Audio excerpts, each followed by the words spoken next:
Bonjour à tous. Je vais vous partager une étude que Dieu m'a mise sur le cœur, sur le thème de confronter l'ennemi et le péché. On va tout d'abord prendre une définition de confronter. C'est mettre en présence des personnes, c'est pour comparer leur affirmation, c'est vérifier leur dire. On peut confronter un témoin avec l'accusé. On peut être également confronté à quelque chose, se trouver en face d'eux.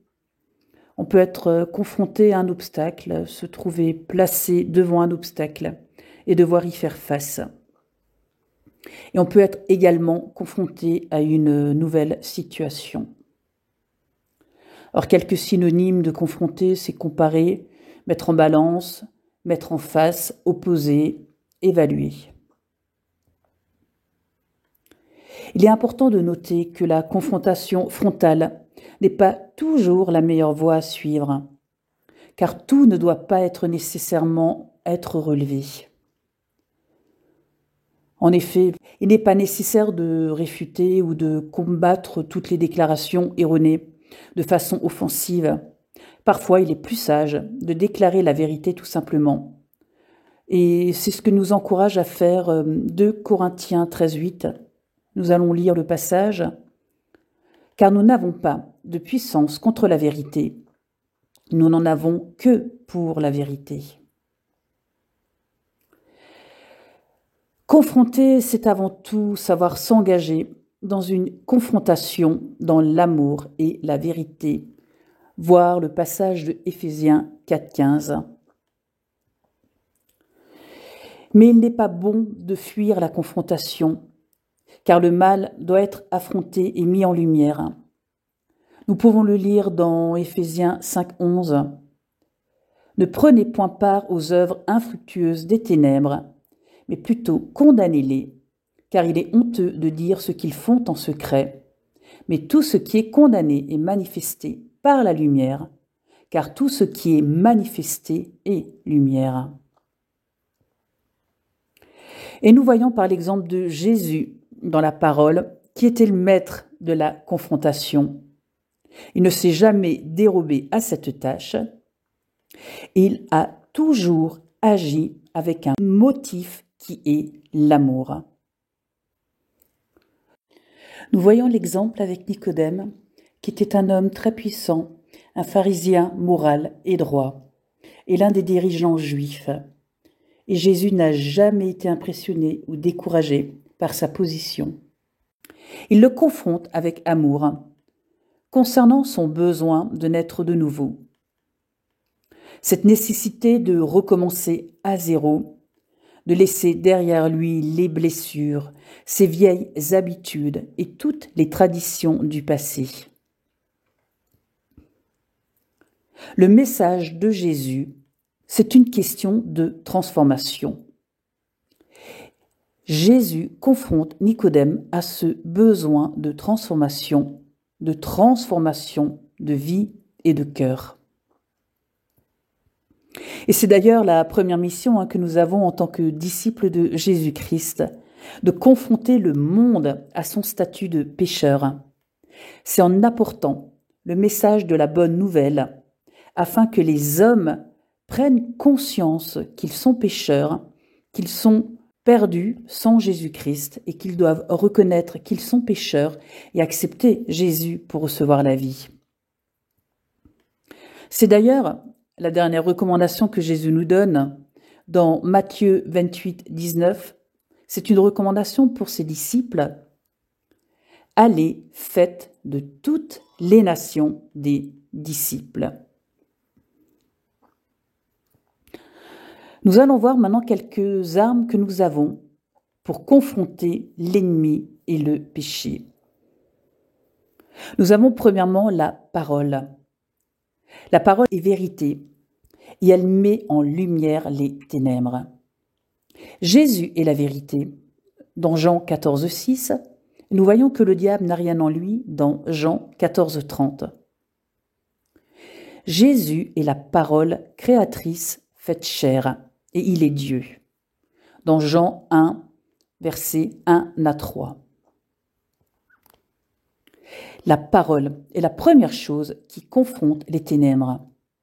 Nous pouvons le voir dans le passage de Jean 1,9. Cette lumière était la véritable lumière qui, en venant dans le monde, éclaire tout homme. Nous avons également la prière comme arme. Nous voyons la réponse du roi David à la violence et à la destruction, demander à Dieu d'intervenir.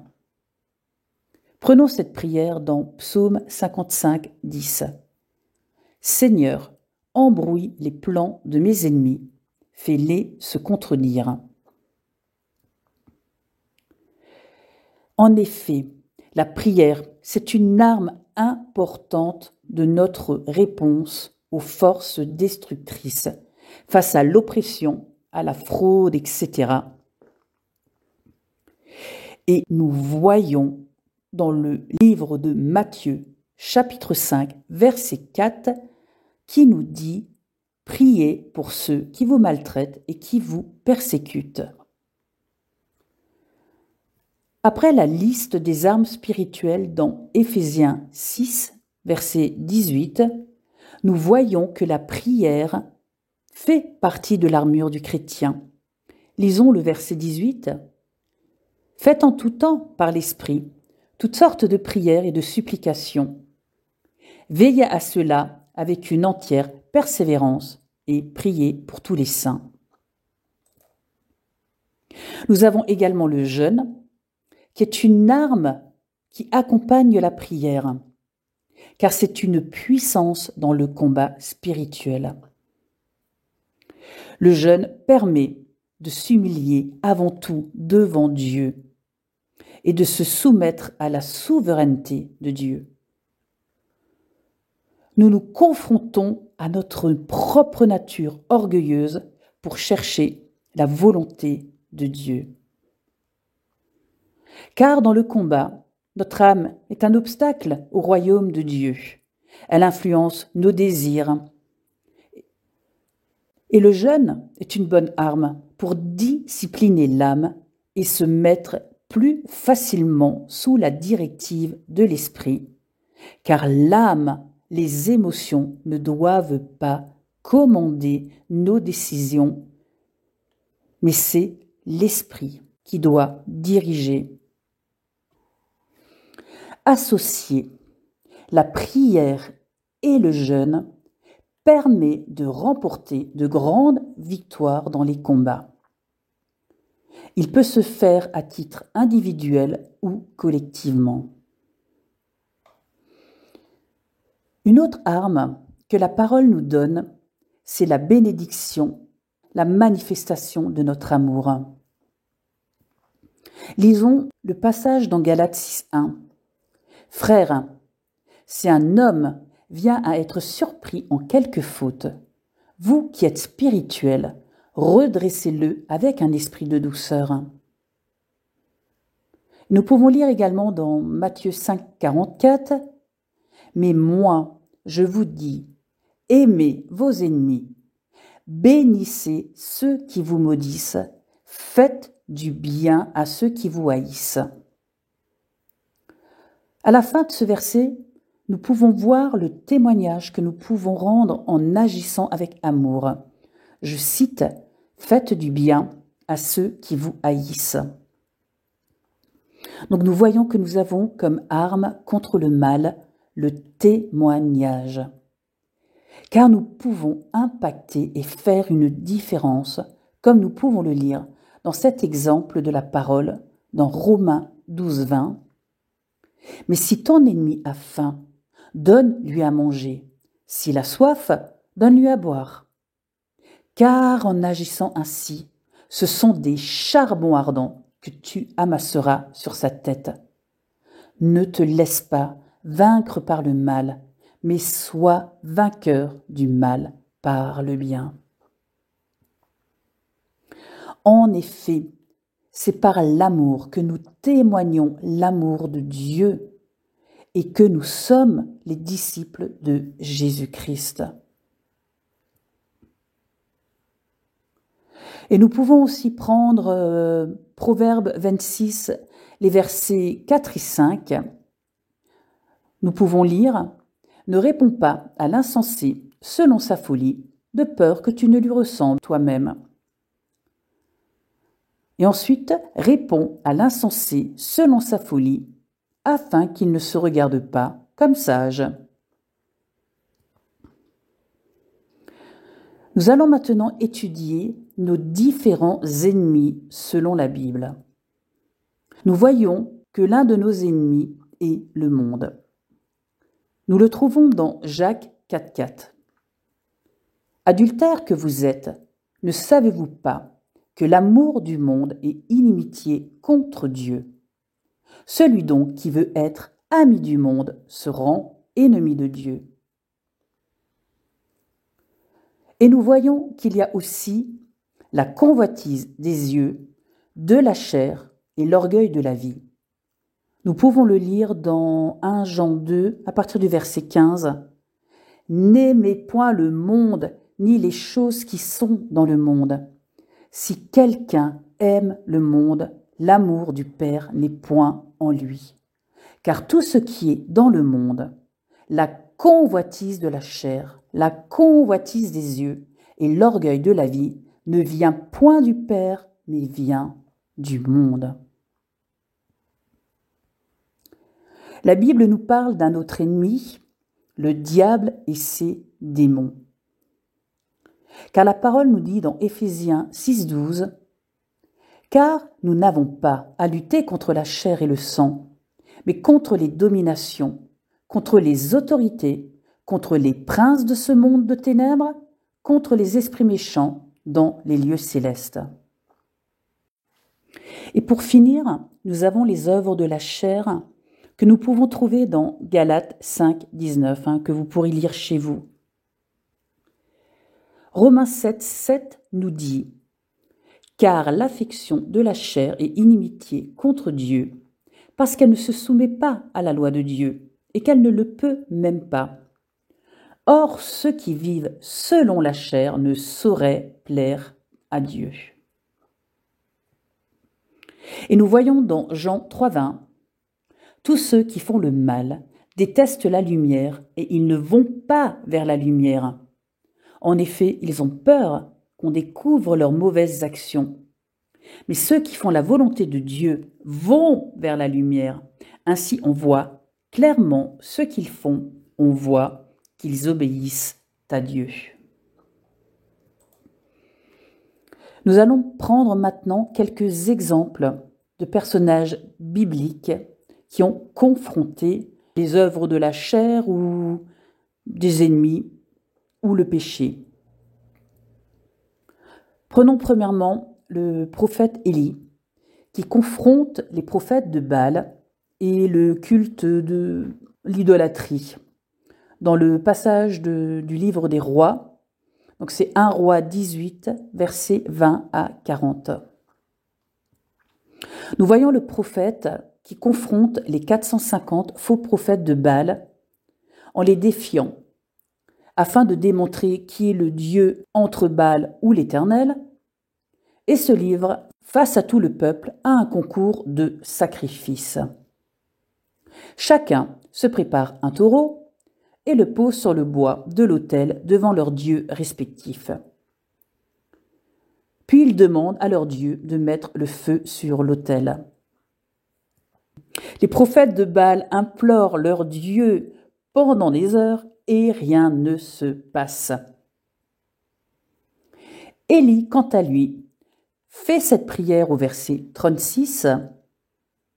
Au moment de la présentation de l'offrande, Élie, le prophète, s'avança et dit « Éternel, Dieu d'Abraham, d'Isaac et d'Israël, que l'on sache aujourd'hui que tu es Dieu en Israël, que je suis ton serviteur et que j'ai fait toutes ces choses par ta parole. Réponds-moi, Éternel, réponds-moi, afin que ce peuple reconnaisse que c'est toi, Éternel, qui es Dieu, et que c'est toi qui ramènes leur cœur. »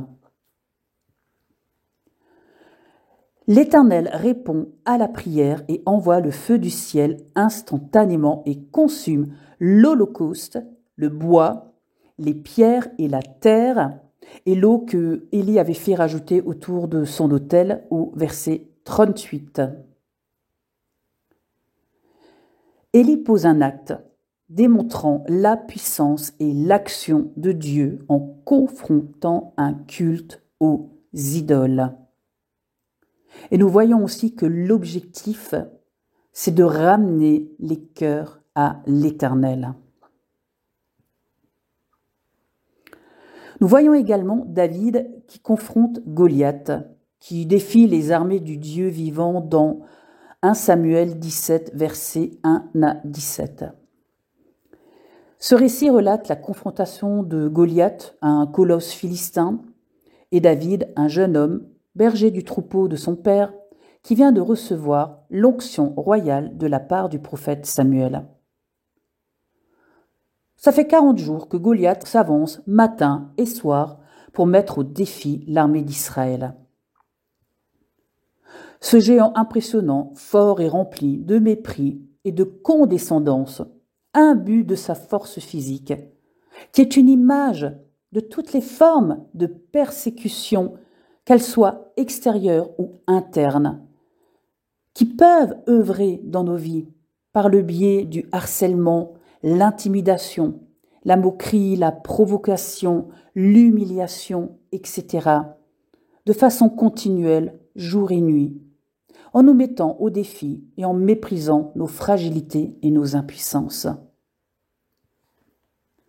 David confronte ce géant avec pour arme sa foi en son Dieu, car il connaît son Dieu. Verset 37. Le Seigneur qui m'a délivré des griffes du lion et de l'ours me délivrera des mains de ce Philistin. Nous voyons qu'il ne s'appuie pas sur ses capacités et ses forces, car nous pouvons lire dans le verset 45 « Moi je viens contre toi avec le nom du Seigneur des armées, le Dieu des troupes d'Israël que tu as défié. » Nous aussi, nous pouvons confronter les géants de nos vies grâce au nom du Seigneur Jésus, grâce à son sacrifice à la croix, en refusant la peur, la fuite, l'intimidation, la menace, ne craignant ni le mépris, ni la honte, la peur, etc.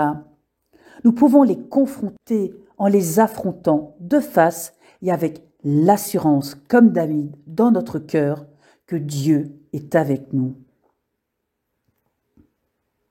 David a confronté le front orgueilleux de Goliath, qui a mis au défi et harcelé ce front qui a défié le Seigneur et son armée. Par une simple pierre, il a anéanti Goliath, tout comme Jésus renverse l'orgueil des peuples en tant que pierre angulaire. Nous pouvons le lire dans 1 Pierre 2, 6.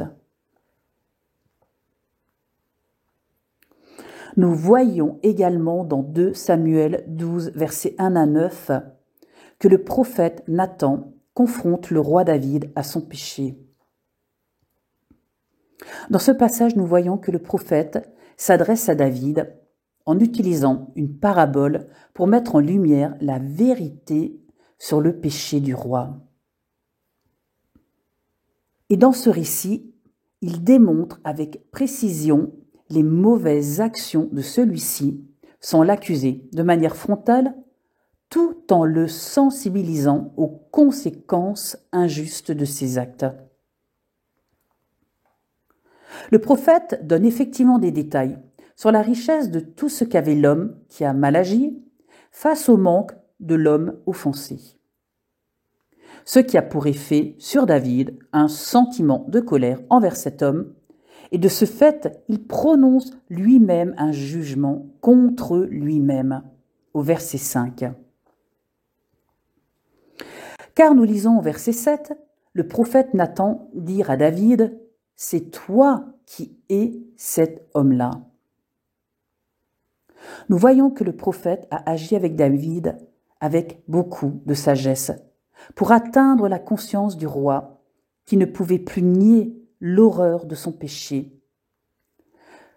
Ce n'était pas le prophète qui accusait David à ce moment-là, mais la propre conscience du roi, qui était confronté au jugement et il ne pouvait plus que se remettre à la justice de Dieu. Donc, malgré l'honnêteté brutale, la confrontation au péché du roi David par le prophète Nathan sert d'intercession pour le roi.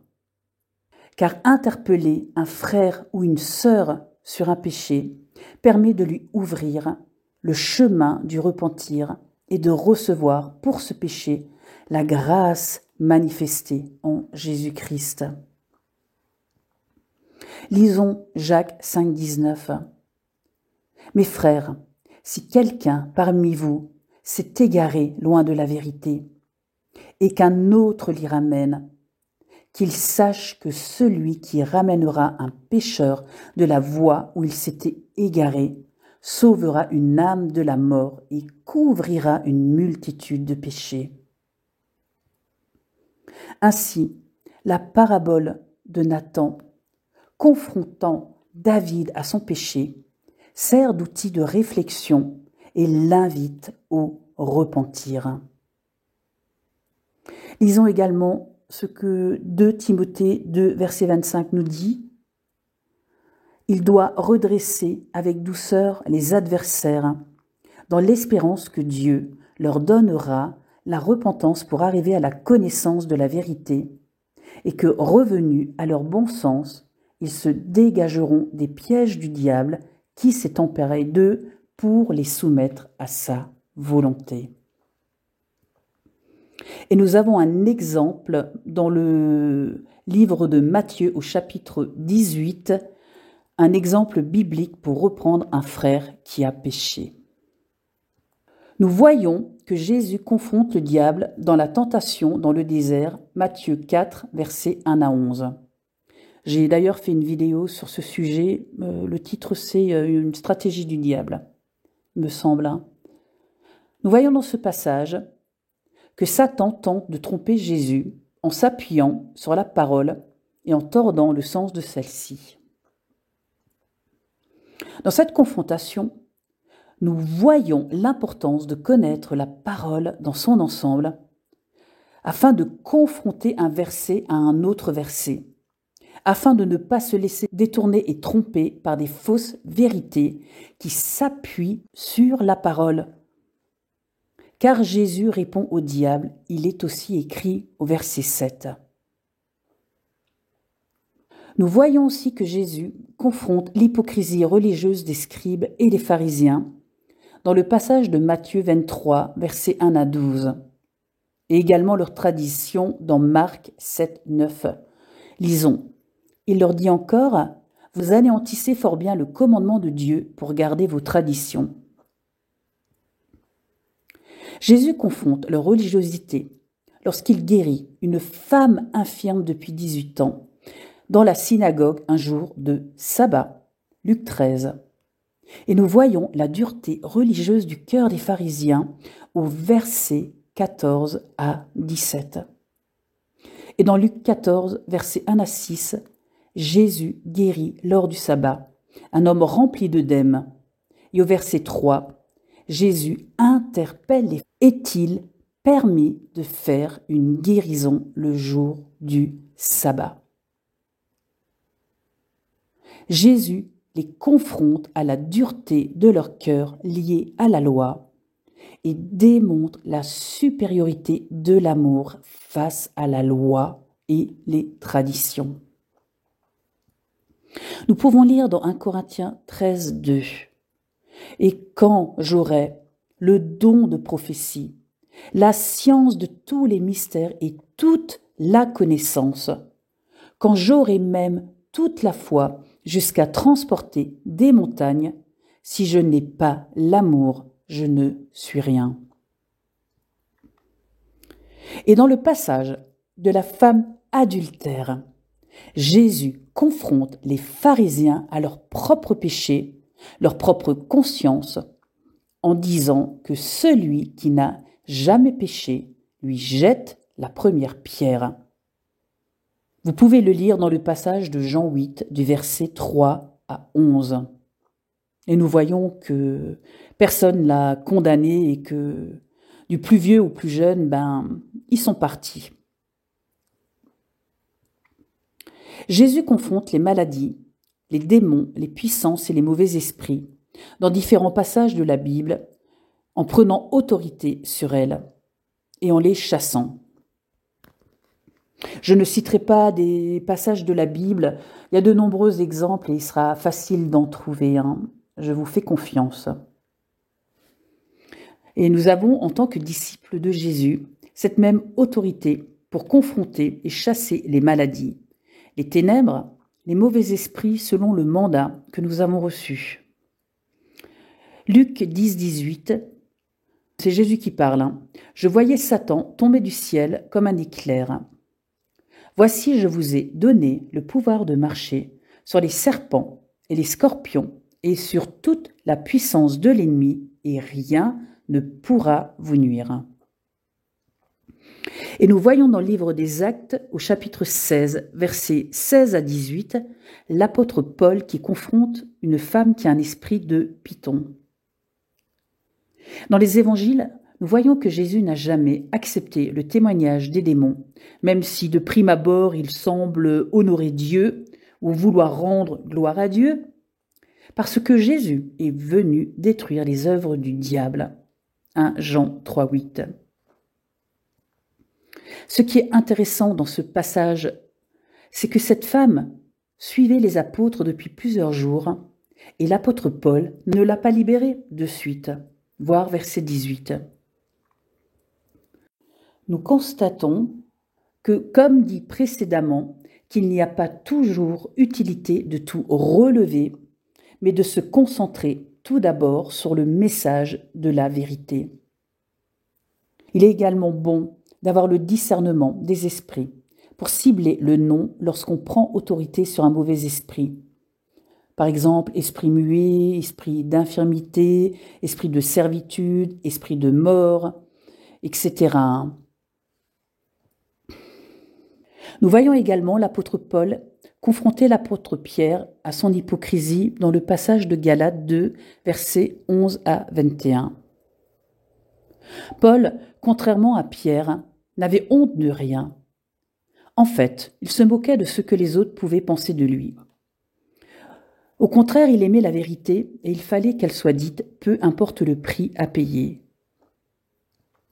Paul confond publiquement Pierre face à son hypocrisie, car la faiblesse de Pierre était la crainte du jugement des hommes, ce qui peut altérer la crédibilité du message de l'Évangile et altérer la vérité pleine et entière de Dieu. Et ce n'est pas bon d'avoir un double discours. Car être porteur d'un message, surtout le message de Dieu, ne doit pas s'adapter aux hommes, car la vérité de Dieu doit rester stable et intacte, afin de ne pas semer la confusion en générant plusieurs courants de doctrine. Nous pouvons lire dans le passage de Éphésiens 4, verset 14, « Afin que nous ne soyons plus des enfants flottants et emportés à tout vent de doctrine, par la tromperie des hommes, par la ruse dans les moyens de séduction. »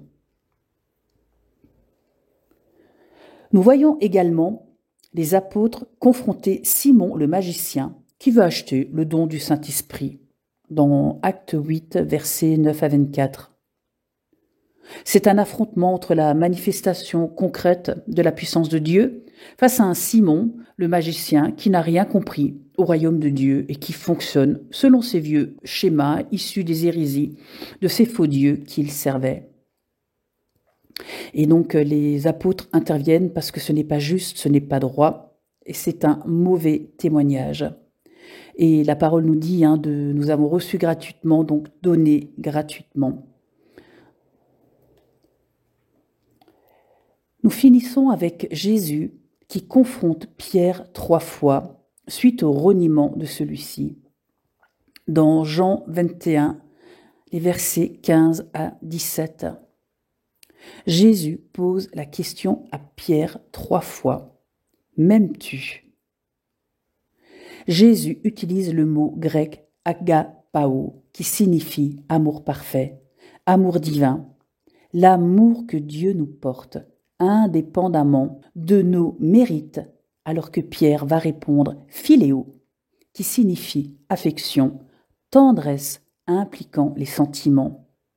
Philos égale chair. À la troisième question, Pierre fut attristé. Jean 21, 17. Jésus agit ainsi afin d'interpeller l'apôtre Pierre, qui est en pleine transformation. Il semble que la leçon du Seigneur soit parfaite et efficace, car il répond « Tu sais que je t'aime », sans même se comparer aux autres, car Jésus lui avait posé la question au verset 15 « M'aimes-tu plus que les autres ?» La chute et la repentance de Pierre ont vraiment produit l'humilité dans son cœur. Cette confrontation de Jésus envers Pierre est une leçon d'amour de la part de Jésus qui va lui dire « Paie mes brebis ». Le Seigneur le réhabilite aux yeux de tous et à ses propres yeux, le réintégrant dans sa mission première. Donc, hormis envers les démons et les mauvais esprits, la confrontation avec nos frères et sœurs doit toujours être guidée par l'amour, tout comme Jésus était motivé par l'amour, afin d'ouvrir un chemin vers la repentance et la grâce et l'édification, et semer ainsi la vie et non le jugement, la condamnation et l'accusation. La confrontation doit être soumise à l'Esprit de Dieu, comme le préconise Jacques 4,7. Soumettez-vous donc à Dieu, résistez au diable et il fuira loin de vous. Et cela doit être conforme à ce que nous enseigne la parole. Nous devons nous soumettre aux directives de l'Esprit pour discerner la stratégie de la façon de confronter le mal et l'ennemi selon le bon timing de Dieu, car c'est lui qui définit, lorsque nous devons juste prier et se taire, la façon dont nous devons intercéder.